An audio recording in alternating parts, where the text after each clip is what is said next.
rin pala doon, oh. Mga namumula pa ng sili.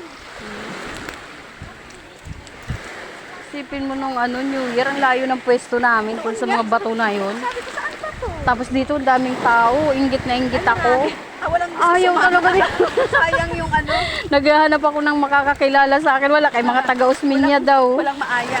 Mm-mm. Ayun ang mga Pagkatapos sila ng imi pala, hinahanap kami. Nandito daw sila sa may kahoy na yan. Sabi ko, kita mo, hindi man lang tayo nahanap din nila. Paano ba naman? Ang layo-layo ba naman? Doon pa yata kami, sa bato na yun. Doon, kasi doon ang daan eh. Doon kami dumaan. Diyan? Oh, mga dalaga at mga binata. Ayaw talaga lumapit sa tao. Kasi Maripil, mahihain din. Mm. Sabi ko, Diyos ko, dito lang tayo. Pakakain namin, uwi na tayo. Di pa nga tayo nakakaligo.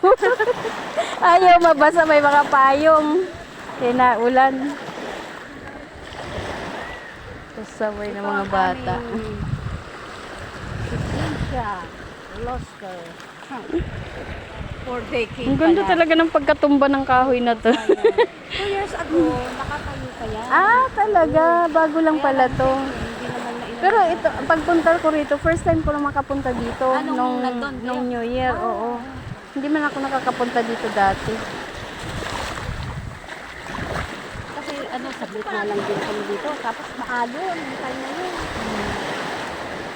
Sablit na siguro 3 hours lang din kami. Kaya nung ano, gustong gusto ko makarating dito sa buhanginan. Sabi kong gundo-gundo ng buhangin. Hindi mapunta.